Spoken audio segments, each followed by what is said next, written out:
Now, getting back to where I left off, I just want to make a point too before I continue that. I mean, no shade. We don't know necessarily the ins and out of everything. We are watching a traumatization of what happened and occurred at that point in time, 1991, in this particular case in Wisconsin with Dahmer and the families and the victims.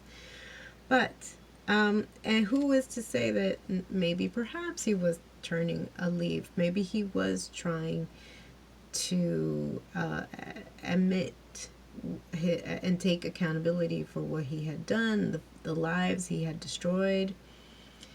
When you see also the scene where they're in the courtroom before he met his demise and all of the family spoke up, it's really heart-wrenching stuff. And when you compare the actual footage of the families and their testimonies and the actors, they're near identical. They really did an incredible job in being respectful and mindful of that time, and the pain and the loss. Um, but I will say, yes, that when he was perhaps trying to turn a leaf and perhaps um, hand himself over to God or whatever he was trying to do at the time, um, he did have special liberties that you don't see, not even with the inmate that Christopher, who ends up killing him in prison.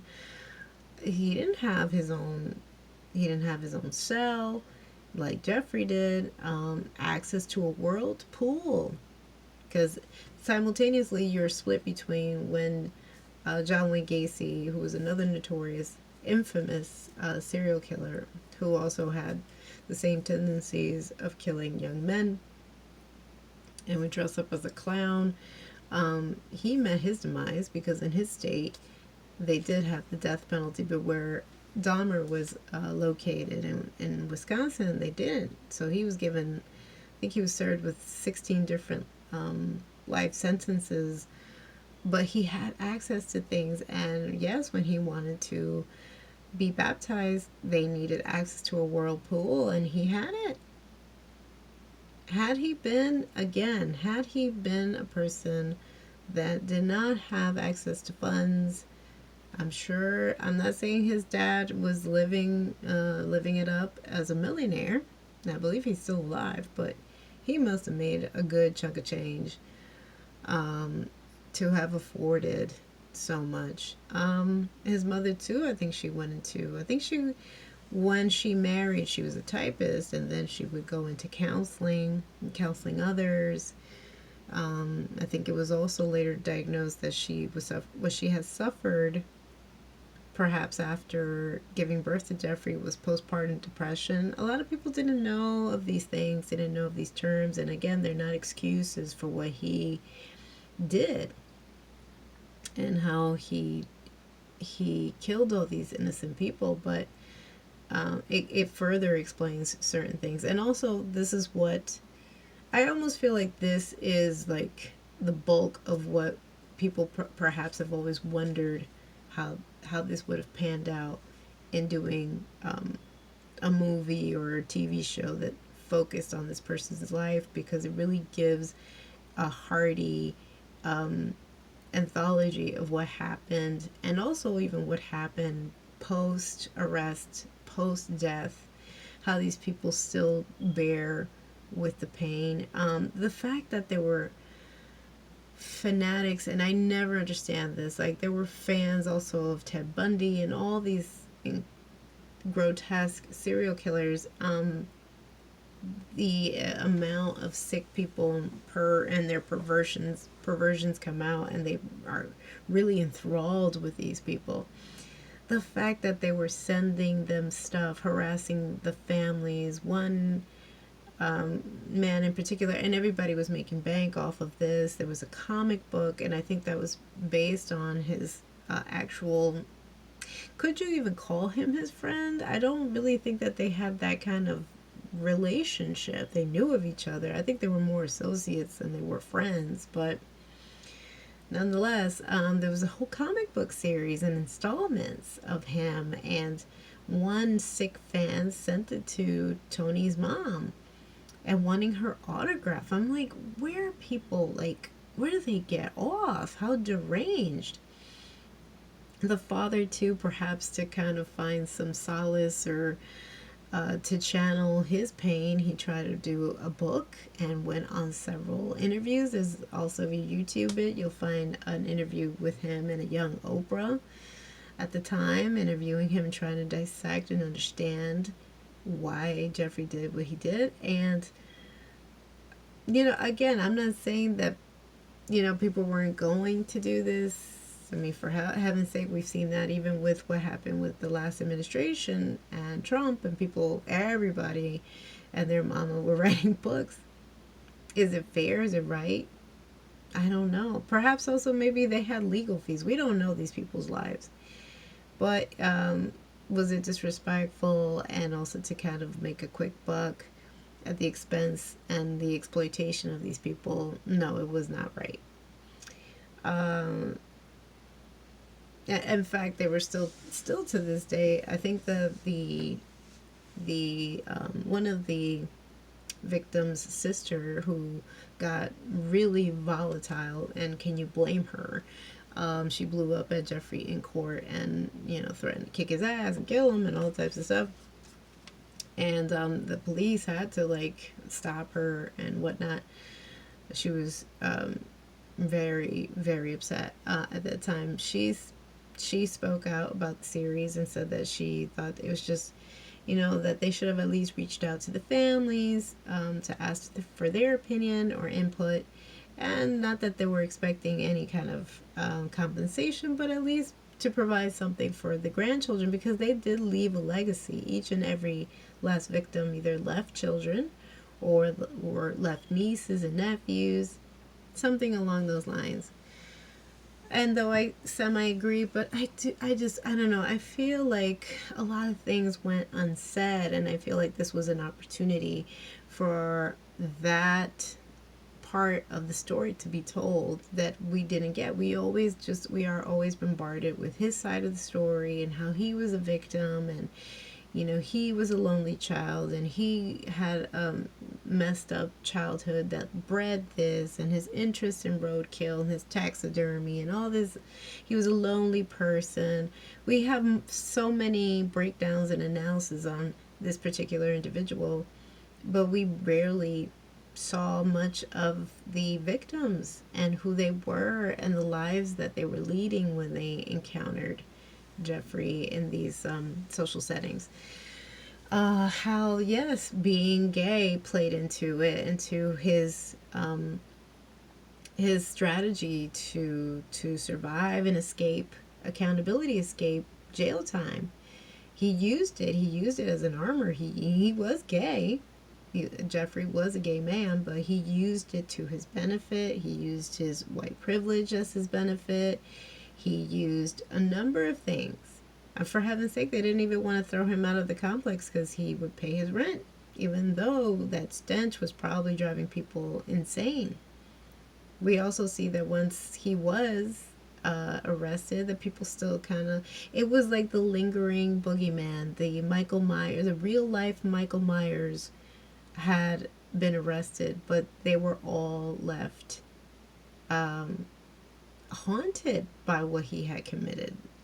The tenants were sleeping in the lobby, for heaven's sake, just out of fear that perhaps he may even come back, or he might he might escape or whatnot. I don't blame these people for still carrying the trauma that they still do. And perhaps, yeah, this doesn't help matters, but I think when art can influence and especially inform in a way that they didn't get that justice before, I think it's beneficial.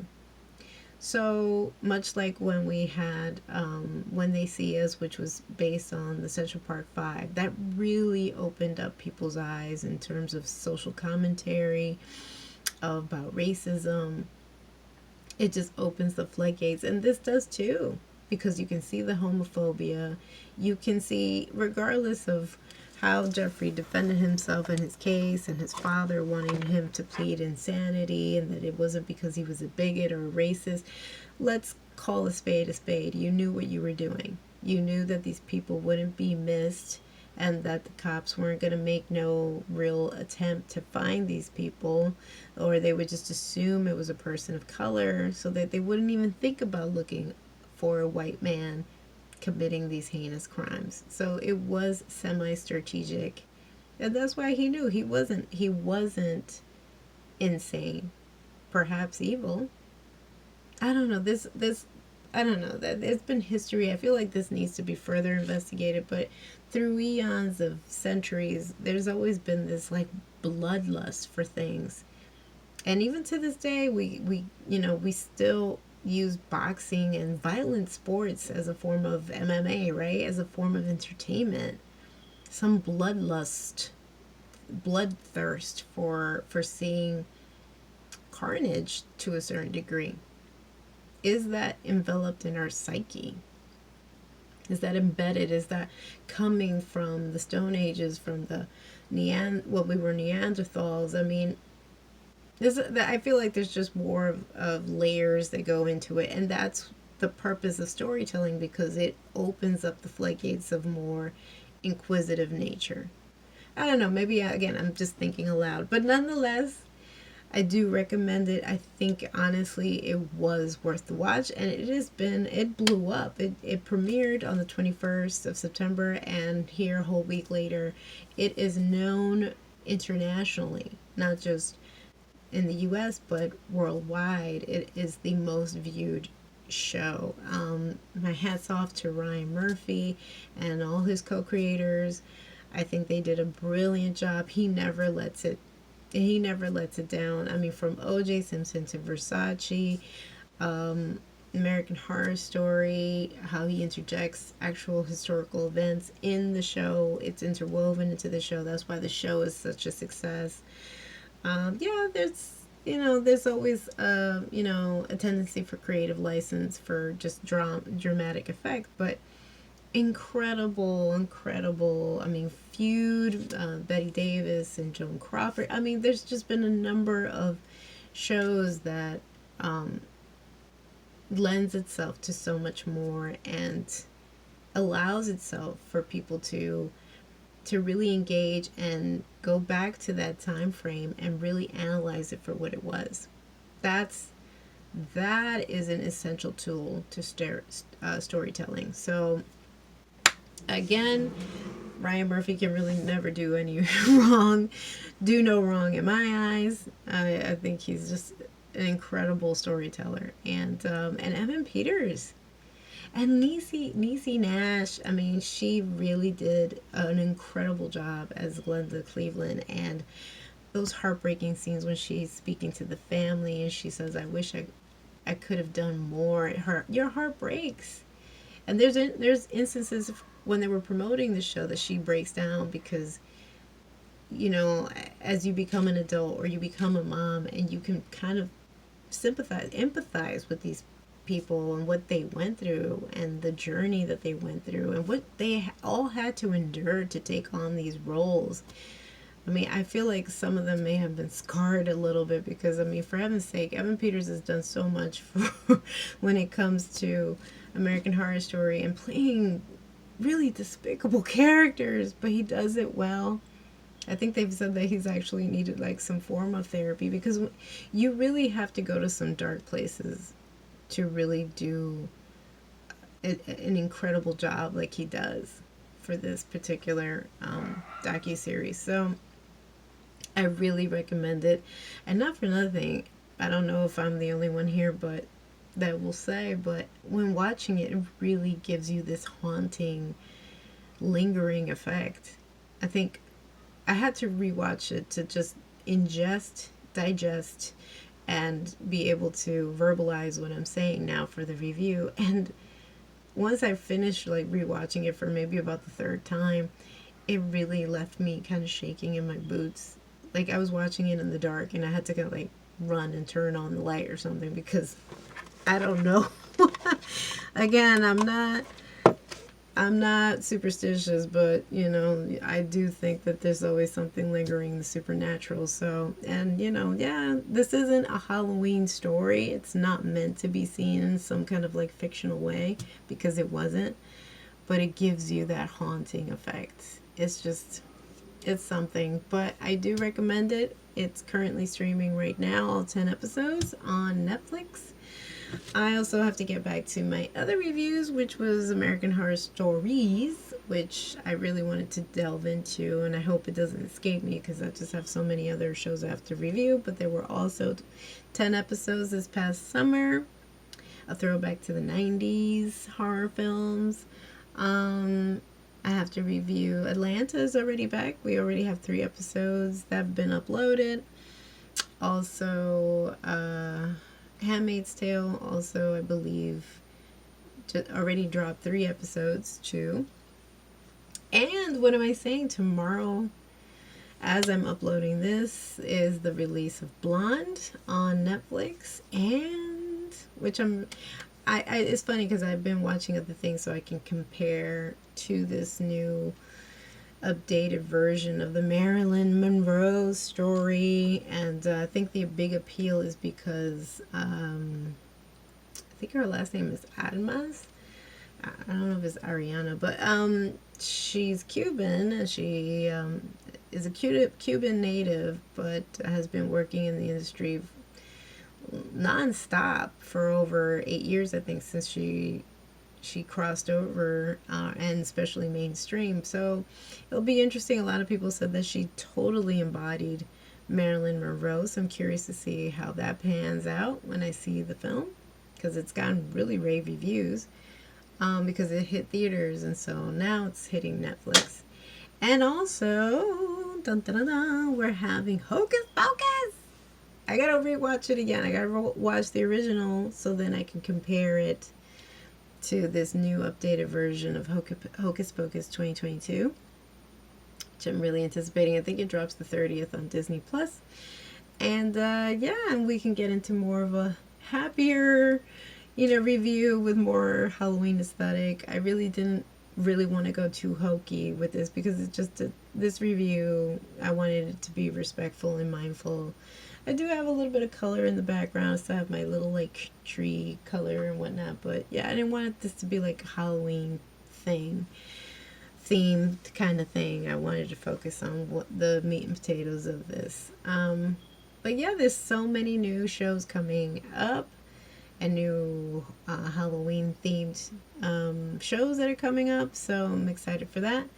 So if you like what you see, give us a like, leave us a comment down below, let me know, did you feel that same kind of haunting effect when you watched Dahmer on Netflix?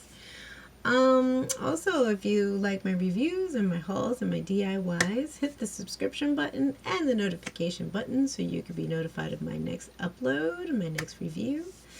And until next time, y'all, I will be back with another review, and soon, I hope. XOXO, Nerdy Girl.